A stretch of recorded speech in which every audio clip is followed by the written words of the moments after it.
जय हिंद दोस्तों, एक बार फिर से स्वागत है आप सभी का आपके अपने यूट्यूब चैनल जी के क्यूज पर। और आज की क्लास रेलवे सुरक्षा बल 2024-25 के एग्जाम की जो भी मेरे भाई बहन तैयारी कर रहे हैं उन सभी के लिए जीके जीएस के इंपॉर्टेंट एमसीक्यू फॉरवर्ड में क्वेश्चन होने वाले हैं। और मैं आपको यहाँ पे बता दूं कि आपको 10 क्वेश्चन जो है वो आपको करंट अफेयर के भी मिलेंगे, ठीक है ना। तो अगर आपने कांस्टेबल या सब इंस्पेक्टर किसी के लिए भी अप्लाई किया है, सब इंस्पेक्टर वाले भैया जितने भी मेरे हैं एसआई का, आपको बता दूं कि एडमिट कार्ड मतलब इशू हो चुके हैं, जिसमें आप अपना एग्ज़ाम सिटी चेक कर सकते हैं ना, कि आपका एग्ज़ाम कौन सी सिटी में है। तो ये आप अभी चेक कर सकते हैं। और मैं यहाँ पे आपको बता दूँ, ये मेरे वो सभी भाई बहन हैं जो मुझे प्रॉपर कमेंट करते हैं। तो एक बार इन लोगों को देखेंगे। जैसे यहाँ पे अनूप इलाहाबादी कह रहे हैं, भैया मुझे पीडीएफ चाहिए, तो आप टेलीग्राम ज्वाइन कर लो, आपको पीडीएफ मिल जाएगी। और डीके भैया यहाँ पे बोल रहे हैं, सर क्लास का पीडीएफ का कहाँ मिलेगा। तो उसका आप टेलीग्राम को आपको ज्वाइन करना पड़ेगा। अभी मैं लिंक आपको शेयर कर दूंगा, अगर ना किया हो, ठीक है ना, तो टेलीग्राम लिंक दे दूंगा, आप ज्वाइन कर लेना। श्रद्धा यहाँ पे गुड मॉर्निंग बोल रहे हैं, डार्क सुनील हैं, अपना खंडवा चेतन भैया जय श्री राम भैया जय श्री राम, अजरुद्दीन भैया, मुस्कान नहीं सर 50 ही रहने दीजिए डिटेल में, ठीक है। मैंने कहा था ना कि 100 क्वेश्चन चाहिए या फिर 50, तो अब 50 क्वेश्चन की क्लास आपको मिलेगी। वहाँ पे डीके एमन सर आप बहुत अच्छा पढ़ाते हैं भैया, धन्यवाद। शिवानी कासगंज, विपिन कुमार, और यहाँ पे अवनीश कुमार, और अजीत भैया, योगेश भैया, आशीष भैया, अवनीश और उर्मिला, और यहाँ पे राजू पूजा, तनु दुबे, योगेश भैया, आशीष कुमार, और यहाँ पे जयस शर्मा, और यहाँ पे विपुल कुमार हैं, और यहाँ पे अर्चना यादव हैं, रामचंद्र जी हैं, और निशा ब्लॉग यहाँ पे कमेंट कर रही हैं। तो बिल्कुल सभी दोस्तों का यहाँ पे कमेंट मैंने पढ़ लिया है। और चलते हैं बिना किसी देरी के अपनी क्लास की तरफ। और रोज़ की तरह आपको आज की क्लास में भी 50 क्वेश्चन मिलेंगे डिटेल के साथ में। तो बिल्कुल दोस्त यहाँ पे क्लास प्रारंभ करते हैं। और यहाँ पे देखो पहला प्रश्न दिया गया है कि भारतीय संविधान की 75वीं वर्षगांठ का जश्न किस अभियान टैगलाइन के साथ मनाया गया है।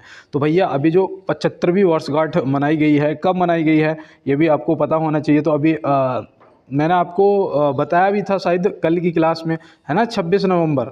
तो बिल्कुल आप याद रखना। और जो वर्षगांठ है वो किस अभियान टैगलाइन के साथ मनाया गया है, तो यहाँ पे आप याद रखना, हमारा संविधान हमारा स्वाभिमान। तो यहाँ पे हमारा संविधान हमारा स्वाभिमान, ऑप्शन बी हो जाएगा क्या, राइट आंसर। ऑप्शन बी यहाँ पे हमारा बिल्कुल सही जवाब हो जाएगा। और संविधान सभा ने अपनाया था इसे 26 नवंबर 1949 को, तो ये आप ध्यान रखेंगे। तो बिल्कुल दोस्त, और चलते हैं इसके साथ में। देखो ये हो सकता है पूछ लिया जाए, स्क्रीनशॉट ले लेना और नोट कर लेना। चलते हैं अपने अगले प्रश्न पे। तो यहाँ दिया है, राजधानी एक्सप्रेस सर्वप्रथम किसके बीच चलाई गई थी। राजधानी एक्सप्रेस सर्वप्रथम किसके बीच चलाई गई थी, तो आप यहाँ पे क्या बताएंगे। तो बिल्कुल मैं यहाँ पे उम्मीद करता हूँ आप इसका राइट आंसर करेंगे। ये नई दिल्ली से हावड़ा के बीच है ना, नई दिल्ली से हावड़ा के बीच। तो ऑप्शन ए यहाँ पे आपके क्या सही जवाब हो जाएगा। अगर आपसे पूछ दिया जाएगा ये कब चलाई गई थी, तो याद रखना ये 1 मार्च 1969 को चलाई गई थी। कब, 1 मार्च 1969 को चलाई गई थी, इसका शुभारंभ किया गया था, आप ध्यान रखेंगे। और चलते हैं इसके साथ में अपने अगले प्रश्न की तरफ। देखिए यहाँ दिया है, ग्रैमी पुरस्कार पाने वाले प्रथम भारतीय कौन थे। ग्रैमी पुरस्कार पाने वाले प्रथम भारतीय कौन थे, तो आप यहाँ पे क्या बताएंगे। तो बिल्कुल यहाँ पे आप ध्यान रखना, जो प्रथम भारतीय थे वो थे पंडित रविशंकर जी। कौन थे, पंडित रविशंकर जी। ऑप्शन ए यहाँ पे आपका बिल्कुल राइट आंसर हो जाएगा। इन्हें कब मिला था ग्रैमी पुरस्कार, तो वो भी याद रखना 1968 में मिला था। कब मिला था, 1968 में। और ग्रैमी पुरस्कार जो है वो प्रारंभ हुआ था 1958 में, है ना। तो ये भी आप ध्यान में रखना, आपसे हो सकता है पूछ लिया जाए। और देखो यहाँ पे एक चीज़ याद रखना, वो पूछ लिया जाता है ज्ञानपीठ पुरस्कार कब प्रारंभ हुआ था, तो वो भी याद रखना 1965 में हुआ था।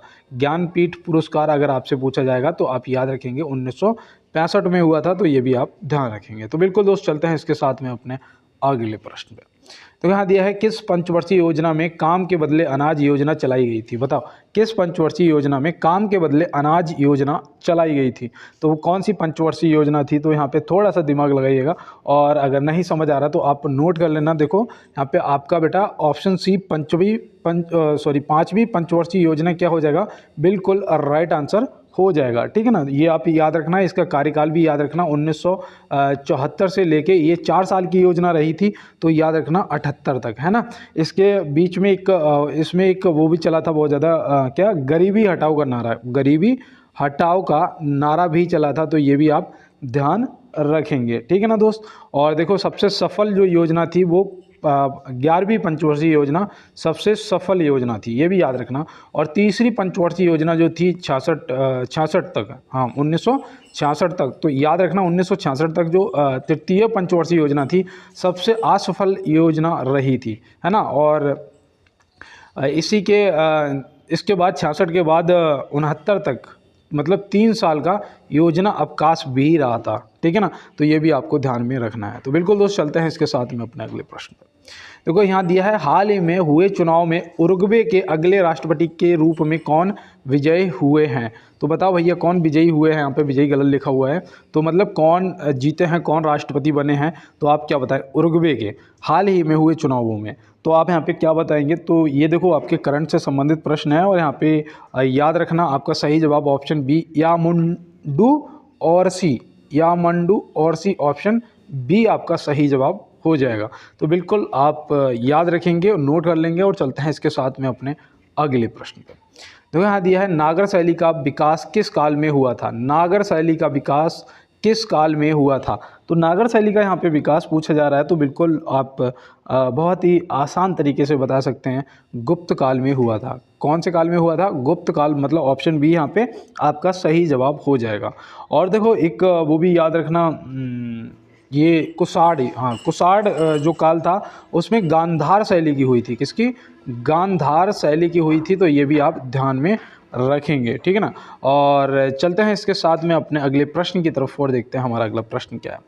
तो यहाँ दिया है, भारतीय रुपए का इस्तेमाल फ़िलहाल कितने देशों में किया जा रहा है। भारतीय रुपए का इस्तेमाल फ़िलहाल कितने देशों में किया जा रहा है। तो मैं आपको बताऊं, ये फ़िलहाल यहाँ पे आपका जो राइट जवाब है, कुछ दोस्त 7 के भी साथ जाएंगे, लेकिन मैं यहाँ पे आपको बता दूं, यहाँ पे ऑप्शन सी 17 देश हो जाएंगे। ऑप्शन सी जो है 17 देश आप के हो जाएंगे। याद रखना भारत में ना, मतलब 17 देशों ने वो खाता खुलाया है। कौन सा, वोस्ट्रो खाता, हाँ वोस्ट्रो खाता, देखो याद आ गया, वोस्ट्रो अकाउंट खुलवाया है। ये क्या है ना कि जैसे कि हम अगर उनसे कोई चीज़ जो आइटम है इंपोर्ट कराते हैं, या फिर हम एक्सपोर्ट करते हैं, मतलब अगर उन्हें देते हैं या लेते हैं, तो वो इसी बैंक अकाउंट से, मतलब कि हमारा जो लेन देन है वो होगा, मतलब हमारी करेंसी में होगा। ठीक है ना, इंडियन करेंसी में होगा। तो याद रखना 17 देशों ने अकाउंट ओपन करा लिया। तो यहाँ पे याद रखना फ़िलहाल कितने देशों के साथ में, 17 देशों के साथ में। और यूरो जो है, यूरो भी ज़्यादातर पूछ ली जाती है, तो यूरो भी याद रखना ये 19 देशों की मुद्रा, ये 19 देशों की मुद्रा है। ठीक है ना। और ये जो हमारा रुपया है, ये 17 देश मतलब लेन देन में यूज करेंगे, ऐसे समझिएगा। ठीक है ना। तो बिल्कुल आप याद रखेंगे, और ये देखो इंपॉर्टेंट है आपके लिए, स्क्रीनशॉट ले लेना। और चलते हैं इसके साथ में अपने अगले प्रश्न पर।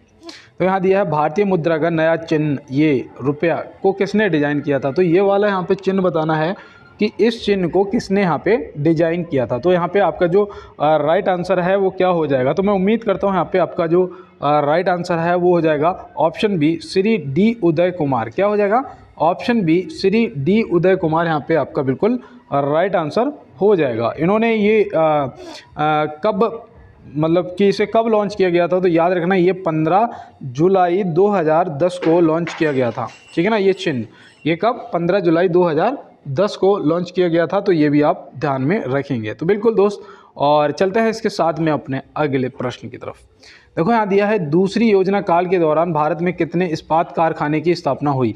दूसरी योजना काल के दौरान भारत में कितने इस्पात कारखानों की स्थापना हुई थी। तो आप यहाँ पे क्या बताएंगे। तो बिल्कुल यहाँ पे आप याद रखना, जो दूसरी पंचवर्षीय योजना थी उसका कार्यकाल क्या था, 1956 से लेकर 1961, और इसके बीच में हुई थी 3 इस्पात कारखानों की स्थापना। वो कौन कौन से थे। तो याद रखना, एक तो आपका राउरकेला हो जाएगा, है ना, और दूसरा आपका भिलाई हो जाएगा, ये भी याद रखना भिलाई, और तीसरा आपका दुर्गपुर हो जाएगा। तो ये तीनों आप याद रखना दूसरी पंचवर्षीय योजना के दौरान इनकी स्थापना हुई थी। ठीक है ना दोस्त। तो बिल्कुल चलते हैं, और मैंने इनके बारे में आपको सब बताया है कि इनकी स्थापना कौन सी डेट को हुई, किस देश के सहयोग से हुई, ये सब बता चुका हूँ। अगर नहीं पता तो आप प्रीवियस क्लासों को जरूर एक बार जाके विजिट करना और देख लेना। देखो यहाँ दिया है, अब कोई बहाना नहीं अभियान को किसके सहयोग से शुरू किया गया है। अब कोई बहाना नहीं अभियान को किसके सहयोग से शुरू किया गया है, तो आप यहाँ पे क्या बताएंगे। तो बिल्कुल यहाँ पे याद रखना, आपका जो सही जवाब है वो ऑप्शन सी हो जाएगा, संयुक्त राष्ट्र महिला। ऑप्शन सी यहाँ पे संयुक्त राष्ट्र महिला आपका सही जवाब हो जाएगा। तो ये आप याद रखेंगे। और चलते हैं दोस्त इसके साथ अपने अगले प्रश्न की तरफ। देखिए यहाँ पे अगला प्रश्न पूछा जा रहा है, हजारीबाग वन्य जीव अभ्यारण्य किस राज्य में स्थित है। तो देखो, जो आपके वन्य जीव अभ्यारण्य हैं वो आपसे बहुत ज़्यादा पूछे जाएंगे, एक ना एक तो आपसे ज़रूर पूछा जाएगा। तो यहाँ पे बेटा आपका जो सही आंसर है ऑप्शन डी झारखंड हो जाएगा। तो ऑप्शन डी को यहाँ पे क्या करना है, आपको टिक कर देना है। कहाँ पर है ये, झारखंड में है। तो आप याद रखना, बिहार में आपका वो स्थित है कौन सा, कैमूर वन्य जीव अभ्यारण्य है ना, कौन सा, कैमूर वन्य जीव अभ्यारण्य। तो ये भी आप याद रखेंगे। और देखो, गुजरात में आपका एक तो गिर राष्ट्रीय उद्यान है ना, गिर राष्ट्रीय उद्यान है। और दूसरा आपका एक नल सरोवर अभ्यारण्य है ना, नल सरोवर अभ्यारण्य है। तो ये भी आप याद रखना। उत्तर प्रदेश में आपसे पूछा जा सकता है दुधवा नेशनल पार्क, ये कौन से ज़िले में पड़ता है। तो वो भी आपको याद रखना है, ये लखीमपुर ज़िले में पड़ता है ना, दुधवा नेशनल पार्क। तो ये भी आपको याद रखना है। और चलते हैं दोस्तों इसके साथ में अपने अगले प्रश्न पे। देखो यहाँ दिया है, इंटरनेट पर उपलब्ध होने वाली प्रथम भारतीय समाचार पत्र कौन सा है। इंटरनेट पर उपलब्ध होने वाला होना चाहिए था, यहाँ पे बाली है। चलिए, होने वाली प्रथम भारतीय समाचार पत्र कौन सा है। तो बिल्कुल इसका आप आंसर करिएगा। तब तक मैं आपको एक लाइन बता दूं कि दोस्त, परिणाम चाहे जो भी हो, प्रयास जो है वो हमेशा आपका लाजवाब होना चाहिए, ठीक है ना। प्रयास में कोई भी कमी नहीं रहनी चाहिए। तो यहाँ पे आपने जवाब कर दिया होगा। और यहाँ पे आपका राइट आंसर द हिंदू हो जाएगा। कौन सा हो जाएगा, द हिंदू। ऑप्शन बी जो है वो आपका बिल्कुल सही जवाब हो जाएगा। इसका पहला संस्करण जो है ऑनलाइन कब आया था, तो ये भी आप याद रखना भैया, 14 अगस्त 1995 को इसका पहला संस्करण ऑनलाइन आया था, 14 अगस्त 1995 को। तो ये भी आपको ध्यान में रखना है। तो बिल्कुल दोस्त, और चलते हैं इसके साथ में अपने अगले प्रश्न पे। देखिए यहाँ दिया है, निम्नलिखित में से आईसी का पूर्ण रूप क्या है। आईसी कहते हैं ना कि भैया ये हमारे फ़ोन की आईसी फूक गई, ये आईसी चली गई, डीवीडी की है ना। ये जो आईसी होती है उसका पूरा नाम क्या होता है। तो आप यहाँ पे क्या बताएंगे। तो यहाँ पे बिल्कुल आपने अगर ऑप्शन ए इंटीग्रेटेड सर्किट को चुना है, तो ऑप्शन ए यहाँ पे इंटीग्रेटेड सर्किट जो है वो क्या हो जाएगा, आपके प्रश्न का बिल्कुल राइट आंसर हो जाएगा। और चलते हैं दोस्त इसके साथ में अपने अगले प्रश्न की तरफ। देखिए यहाँ दिया है, निम्नलिखित में से दूध का पीएच मान कितना होता है। तो यहाँ पे आप बताइएगा कि निम्नलिखित में से दूध का पीएच मान कितना होता है। तो यहाँ पे जो आपका राइट आंसर है वो क्या हो जाएगा, ऑप्शन बी 6.5 है ना। तो यहाँ पे 6.5 आपका बिल्कुल राइट जवाब हो जाएगा। और ये 7.4 अगर किसी ने किया था तो याद रखना भैया ये रक्त का पीएच मान होता है। और 8.4 जो है ये याद रखना ये भैया समुद्री जल का होता है। और 2.4 जो है ये किसका होता है, तो ये याद रखना सिरके का होता है। किसका, सिरके का होता है, ठीक है ना। तो स्क्रीनशॉट ले लो, नोट कर लेना अपने नोट्स पे। और चलते हैं दोस्त इसके साथ में अपने अगले प्रश्न पे। देखिए यहाँ पे हमारा ये भी करंट का क्वेश्चन है। यहाँ पे पूछा जा रहा है, आईपीएल नीलामी में बिकने वाले सबसे युवा खिलाड़ी कौन है। तो आईपीएल नीलामी में बिकने वाले सबसे युवा खिलाड़ी कौन है। और मैं बता दूं उनकी उम्र है मात्र 13 वर्ष। कितनी है, 13 वर्ष। अब वो कौन से खिलाड़ी हैं तो आप फटाफट बताइएगा। तो बिल्कुल यहाँ पे आपका सही जवाब जो ऑप्शन सी आपने लगाया है, वैभव सूर्यवंशी हो जाएगा क्या, राइट आंसर। क्या हो जाएगा, सही जवाब हो जाएगा। ये 1.10 करोड़ रुपए में बिके हैं। कितना, 1.10 करोड़ रुपए में बिके हैं, ये भी याद रखना। और सबसे महंगे जो हैं वो भी आपसे पूछे जाएंगे, जो कि मैंने कल आपको बताया था, ऋषभ पंत है ना। क्या बताया था, ऋषभ पंत। तो ये भी आप ध्यान में रखेंगे। तो बिल्कुल दोस्त, चलते हैं इसके साथ में अपने अगले प्रश्न पर। यहाँ दिया है, धातुओं में सबसे अधिक आघात वर्धनीय निम्न में से क्या होता है। तो भैया धातुओं में सबसे अधिक आघात वर्धनीय निम्न में से क्या होता है। तो यहाँ पे आपका जो राइट आंसर है वो क्या हो जाएगा, तो याद रखना भैया AU हो जाएगा। AU मतलब सोना। क्या हो जाएगा, सोना। ऑप्शन सी यहाँ पे आपका सही जवाब हो जाएगा। लेकिन यहाँ पे कुछ दोस्त सोडियम को देखेंगे तो भी कहेंगे भैया सोडियम, हाँ मैं आपको बता दूँ सोडियम नहीं होता है, ठीक है ना। अगर सोना ना होता यहाँ पे, अगर आपको यहाँ पे चांदी दिया होता तो चांदी आपका राइट आंसर हो जाता, ठीक है ना। AG क्या होता है, AG, ठीक है ना। AG अगर दिया होता तो आपका राइट आंसर हो जाता। लेकिन यहाँ पे सोना दिया है तो सोना आपका बिल्कुल सटीक राइट आंसर है। तो चलता है इसके साथ में अपने अगले प्रश्न पे। और देखो 17वां क्वेश्चन है, और मैं रोज़ की तरह आपसे सिर्फ इतना कहूँगा कि जो भी मेरे नए दोस्त मेरे साथ जुड़े हैं, एक बार आप सभी दोस्त लाइक वाला बटन जरूर दबाएंगे, और मेरे पुराने सभी दोस्त लाइक वाला बटन दबाते हैं, है ना। थोड़ा सा यार सपोर्ट कम लग रहा है, तो मैं आपसे इतना कहूँगा कि आप चैनल को सब्सक्राइब कर लो और बेल आइकन को जरूर दबा लो।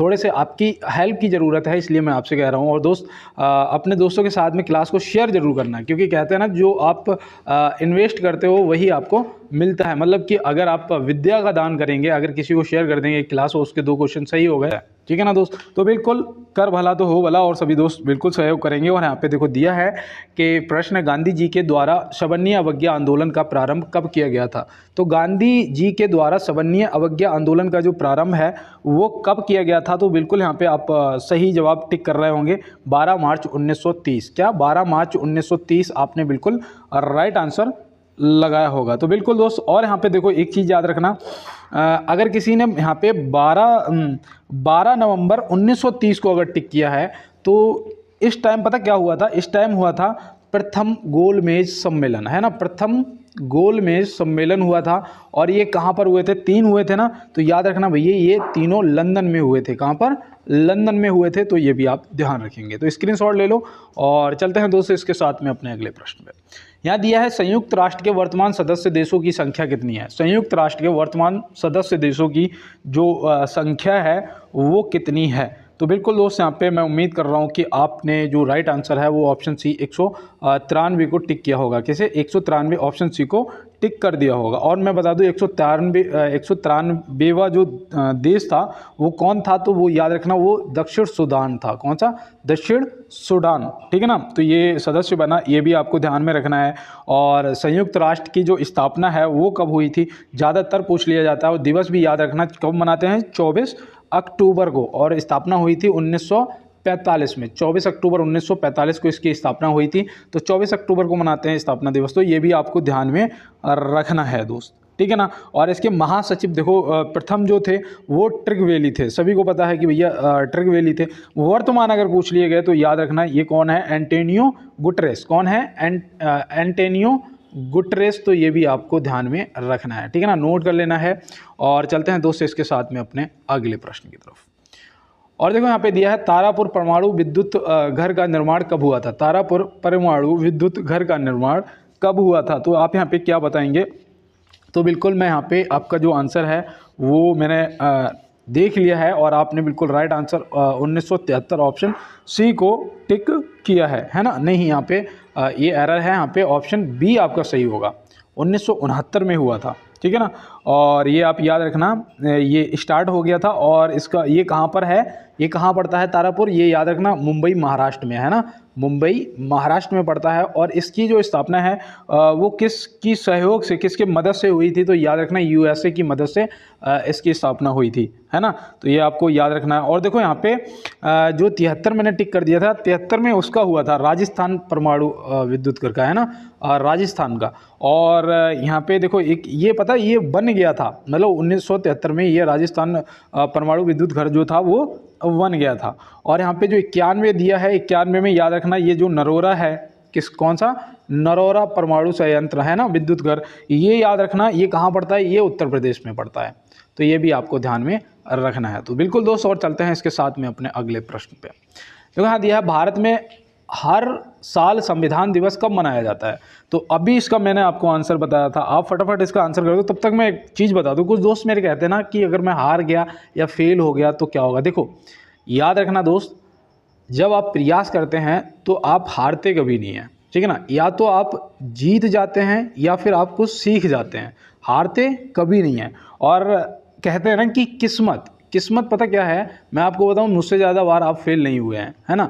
किस्मत क्या होती है, आदमी को संतोष देने का एक वाक्य होता है कि भैया चलो तुम्हारी किस्मत में नहीं था, तुम्हें नहीं मिला। बस क्या है ना कहीं कमी हमारी मेहनत में रह जाती है ना। और मैं तो हमेशा बस कर्म करता हूँ और फिर भी उसे यही कहता हूँ कि मिला तो उनकी कृपा और नहीं मिली तो उनकी इच्छा, समझे ना। और बिल्कुल दोस्त, तो अपनी मेहनत पे ध्यान देना है। और यहाँ पे जो हमारा सही जवाब है, अभी मैंने आपको बताया था 26 नवंबर, है ना।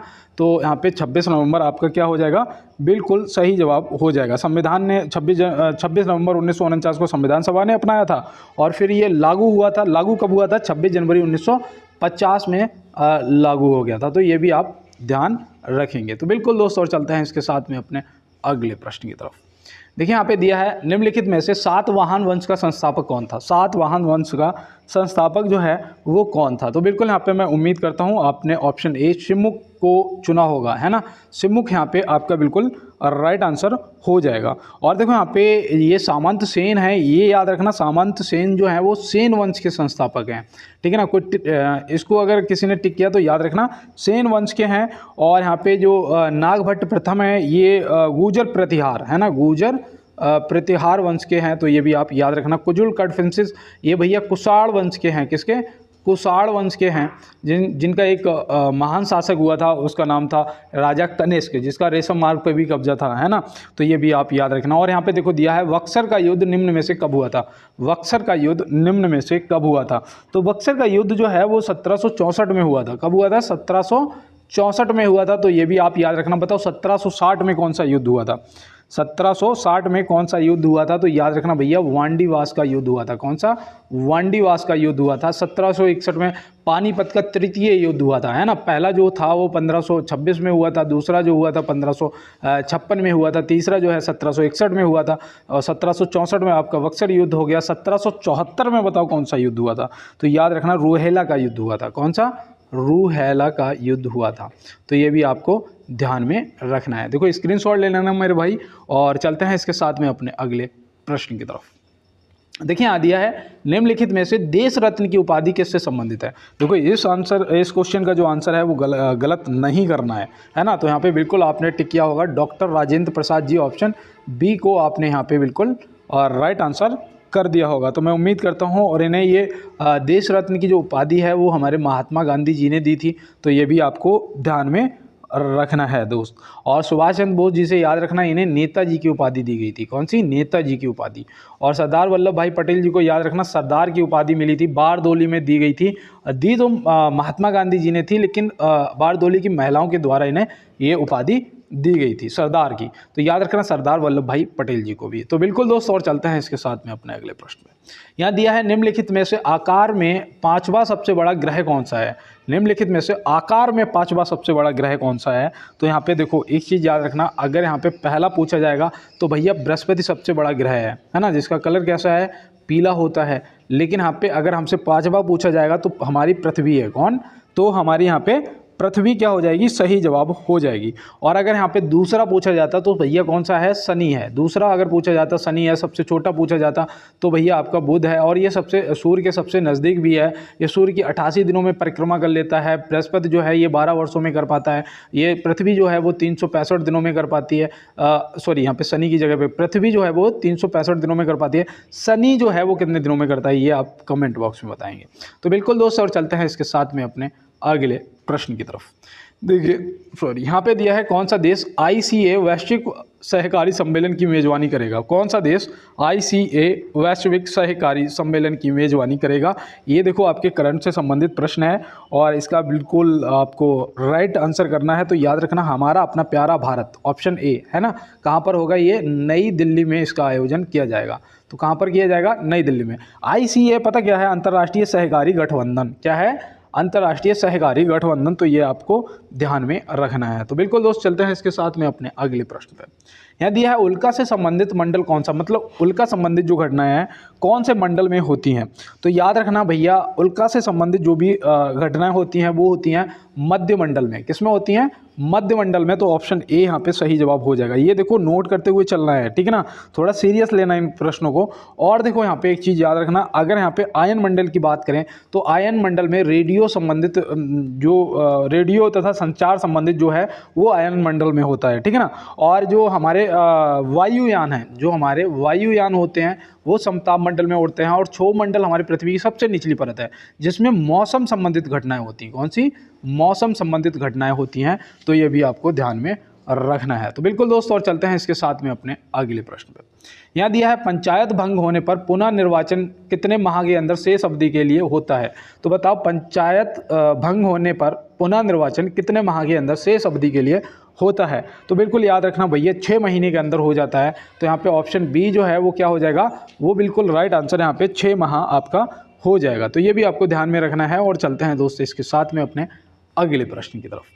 देखिए यहाँ पे दिया है निम्नलिखित में से इंडिया विंस फ्रीडम पुस्तक के लेखक कौन है। इंडिया विंस फ्रीडम पुस्तक के लेखक जो हैं वो कौन है, तो आप यहाँ पे क्या बताएंगे। तो बिल्कुल दोस्त यहाँ पे आपको याद रखना है मौलाना अबुल कलाम आज़ाद जी हैं। कौन है? मौलाना अबुल कलाम आज़ाद जी। तो यहाँ पे ऑप्शन सी आपका राइट आंसर हो जाएगा। अगर किसी दोस्त ने डॉक्टर राजेंद्र प्रसाद जी को टिक किया है तो याद रखना इंडिया डिवाइडेड है ना, कौन सी? इंडिया डिवाइडेड अगर पूछा जाता तो आप डॉक्टर राजेंद्र प्रसाद जी को टिक कर सकते थे। और महात्मा गांधी जी को यंग इंडिया और मेरे सपनों का Bharat, my experiment with the टूथ, इन सब के लिए आप महात्मा गांधी जी को याद रखेंगे। तो बिल्कुल दोस्त और चलते हैं इसके साथ में अपने अगले प्रश्न की तरफ और देखते हैं हमारा अगला प्रश्न क्या है। तो यहाँ दिया है सिविल सेवा परीक्षा प्रारंभ करने वाला देश कौन सा है। सिविल सेवा परीक्षा प्रारंभ करने वाला देश यहाँ पे आपसे पूछा जा रहा है, तो आप यहाँ पे क्या बताएंगे। तो बिल्कुल दोस्त याद रखना वो सबसे पहला देश जो है वो है चीन। कौन है? चीन। तो यहाँ पे ऑप्शन सी जो है वो क्या हो जाएगा, आपके प्रश्न का बिल्कुल राइट आंसर दोस्त हो जाएगा। और चलते हैं दोस्त अपने अगले प्रश्न की तरफ। देखो 30वां क्वेश्चन है, यहाँ पे पूछा जा रहा है एशियाई खेलों के 19वें संस्करण में कितने देशों ने भाग लिया है। तो बताओ भैया। देखो ये आपके 2023-24 के करंट अफेयर से भी संबंधित है। और दूसरा देखो मैं एक चीज़ आपसे फिर एक बार आपको मोटिवेट कर देता हूँ और आपसे कहना चाहूँगा कि जाने कितनी कलमों का सफ़र तय करना होगा, बड़ी अमूल्य होगी वो कलम जो अंतिम विजय को प्राप्त होगी। तो बिल्कुल दोस्त वो कलम आपकी बहुत अमूल्य होगी जो अंतिम विजय को प्राप्त कराएगी। तो यहाँ पे बिल्कुल दोस्त आपका जो राइट आंसर है वो आपने ऑप्शन बी को चुना होगा, 46। कुछ दोस्त 45 भी बताएंगे। मैं बता दूं आपको जो पहले इजराइल को बाहर कर दिया गया था इसमें इजराइल भी शामिल था, ठीक है ना। और इसका आयोजन जो है वो कहाँ हुआ था, तो इसका आयोजन हुआ था चीन में। मैं यहाँ पे चीन लिख रहा हूँ, चीन में हुआ था, ठीक है ना। कहाँ पर? चीन में हुआ था। तो ये भी आप याद रखना। और टोटल इजराइल समेत इसमें 40 देशों ने भाग लिया था दोस्त। तो बिल्कुल दोस्त और चलते हैं इसके साथ में अपने अगले प्रश्न पर। देखो यहाँ दिया है निम्नलिखित में से माइटोकॉन्ड्रिया की खोज किसने की थी। माइटोकॉन्ड्रिया की खोज पूछी गई है। तो यहाँ पे याद रखना भैया किसने करी थी, कोलिकर ने करी थी। किसने? कोलिकर ने करी थी। कब करी थी? तो वो भी याद रखना भैया 1857 में करी थी इसने। कब? 1857 में इसने खोज करी थी। फंक ने विटामिन की खोज करी थी, है ना। और गैलीलियो ने किसकी करी थी, तो उसकी टेलीस्कोप की करी थी। किसकी? टेलीस्कोप की। तो ये भी आपको ध्यान में रखना है। तो बिल्कुल दोस्त और चलते हैं इसके साथ में अपने अगले प्रश्न की तरफ। और देखिए यहाँ पे दिया है टाटा ट्रस्ट के नए अध्यक्ष के रूप में किसे नियुक्त किया गया है। टाटा ट्रस्ट के नए अध्यक्ष के रूप में किसे नियुक्त किया गया है। तो बिल्कुल यहाँ पे आप जो आंसर है वो मैं उम्मीद करता हूँ कि आपने ऑप्शन यहाँ पे देखो ऑप्शन बी यहाँ पे सी होना चाहिए था, है ना, सी, नोएल टाटा। तो यहाँ पे याद रखना ऑप्शन सी जो है नोएल टाटा यहाँ पे आपके सही जवाब हो जाएंगे। 9 अक्टूबर 2024 को रतन टाटा जी का निधन हो गया था, है ना।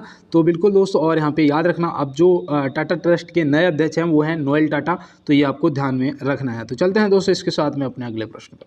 यहाँ दिया है पंकज चरण दास का संबंध किस नृत्य शैली से है। यहाँ पे गुरु और लगाना चाहिए क्योंकि ये गुरु हैं। तो यहाँ पे लगाना चाहिए गुरु पंकज चरण दास का संबंध किस नृत्य शैली से है।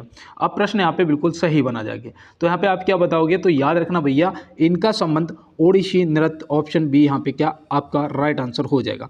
कथक से याद रखना आपके लक्षु महाराज हैं, है ना, और बिरजू महाराज हैं, लक्षु महाराज, बिरजू महाराज।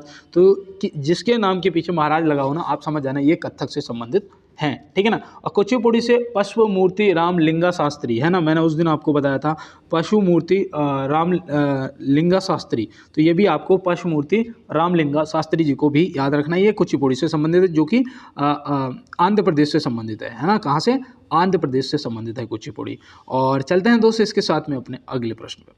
देखो यहाँ दिया है गर्मी में असम एवं पश्चिम बंगाल में तीव्र आर्द्र हवाएं चलती हैं जिसे क्या कहा जाता है। गर्मी में असम एवं पश्चिम बंगाल में तीव्र आर्द्र हवाएं चलती हैं जिसे क्या कहा जाता है। तो आप यहाँ पे क्या बताएंगे। तो बिल्कुल दोस्त यहाँ पे आपको ध्यान रखना है, उन्हें बोला जाता है नार्वेस्टर और काल वैसाखी। मतलब ऑप्शन ए और बी, मतलब ऑप्शन सी यहाँ पे क्या हो जाएगा आपका ए और बी दोनों सही जवाब हो जाएगा। उन्हें वैसे इंग्लिश में आप नार्वेस्टर कहते हो, हिंदी में जो लोकल भाषा में काल वैसाखी कहते हैं, ऐसे याद रखना, ठीक है ना। तो बिल्कुल दोस्तों और चलते हैं इसके साथ में अपने अगले प्रश्न में। देखो यहाँ दिया है जल युक्त गिलास में तैरता हुआ बर्फ का टुकड़ा जब पिघलता है तो पानी का स्तर रहेगा।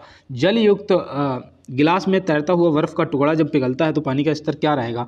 भाई देखो चाहे वो उसमें बर्फ बना पड़ा रहे या फिर पिघल जाए, जो पानी का स्तर है वो उतना ही रहता है। मतलब कि यहाँ पे समान, ऑप्शन सी जो है वो क्या हो जाएगा आपका बिल्कुल सही जवाब हो जाएगा। और चलते हैं दोस्तों इसके साथ में अपने अगले प्रश्न पर। तो यहाँ दिया है बेग का एसआई मात्रक क्या होता है। बेग का एसआई मात्रक यहाँ पे आपसे पूछा गया है, तो आप क्या बताएंगे, तो बिल्कुल यहाँ पे आप बता देंगे ऑप्शन ए मीटर प्रति सेकंड। ऑप्शन ए यहाँ पे आपका सही जवाब हो जाएगा।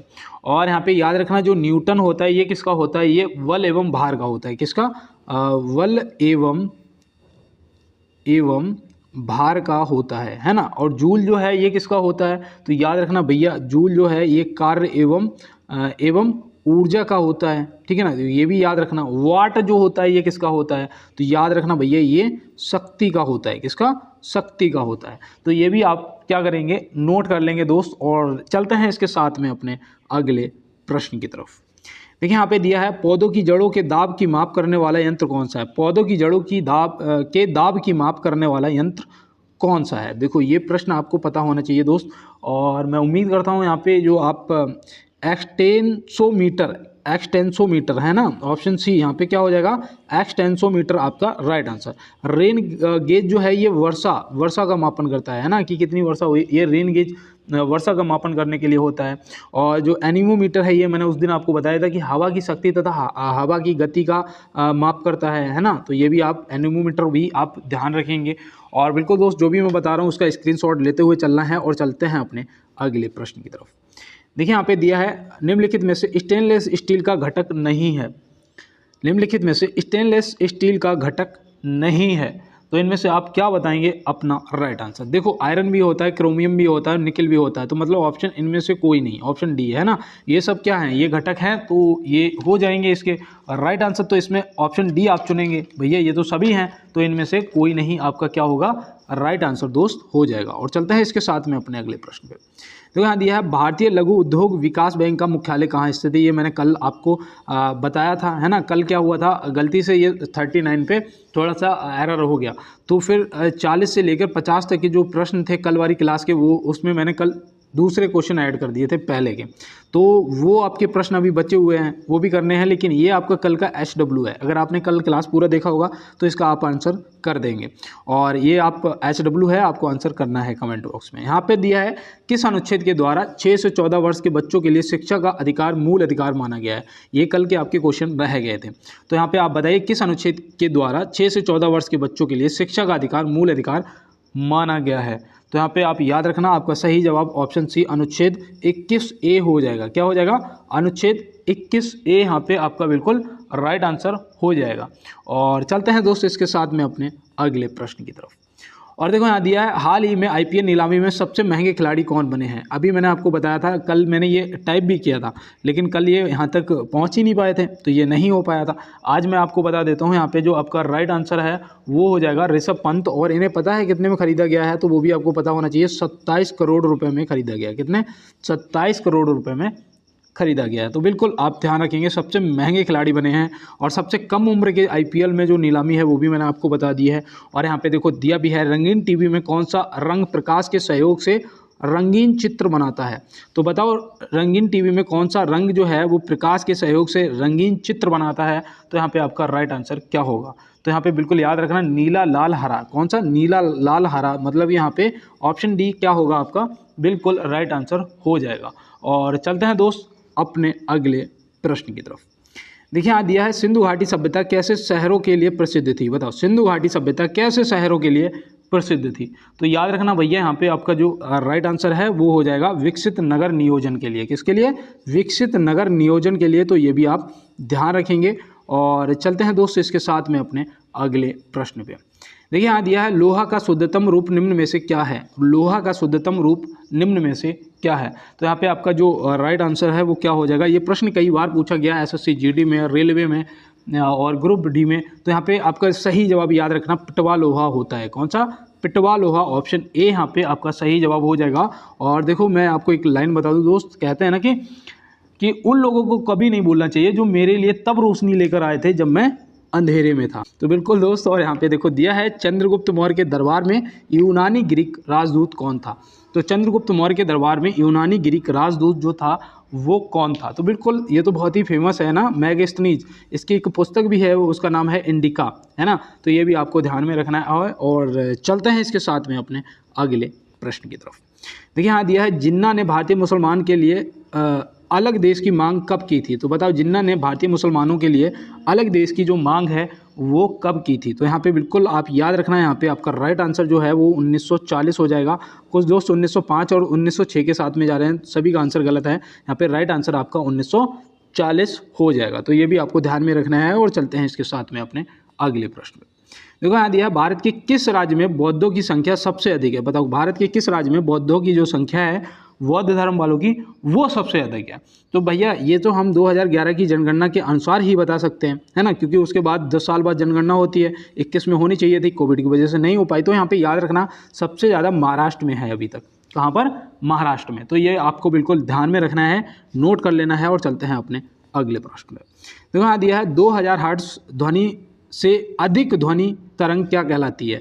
देखो 2000 हर्ट्ज ध्वनि से अधिक ध्वनि तरंग जो है वो क्या कहलाती है? तो याद रखना भैया, यहाँ पे जो आपका राइट आंसर है वो हो जाएगा अल्ट्रासोनिक। क्या हो जाएगा? पराशब्द ध्वनि है ना, अल्ट्रासोनिक, या फिर आपको लिखा हुआ मिल सकता है पराशब्द ध्वनि। तो यहाँ पे याद रखना अप्रशब्द ध्वनि जो होती है वो 20 डेसिबल से नीचे की होती है। 20 डेसिबल का मतलब है जो आदमी नहीं सुन सकता अपने कानों से, है ना, मनुष्य नहीं सुन सकता है। लेकिन पता है कौन सुन लेता है? हाथी एक ऐसा होता है जो 20 डेसिबल से कम की भी ध्वनि अपने पैर से सुन लेता है, अपने पैर के उससे, ठीक है ना। तो याद रखना। और देखो श्रव्य ध्वनियाँ जो होती हैं वो 20 डेसिबल से लेके 20,000 डेसिबल तक होती हैं, जो कि आदमी सुन लेता है। अल्ट्रासोनिक ये 20,000 से अधिक होती हैं, जो कि सुनना पॉसिबल नहीं है। तो ऑप्शन सी यहाँ पे आपका सही जवाब हो जाएगा। और चलते हैं इसके साथ में अपने अगले प्रश्न पे।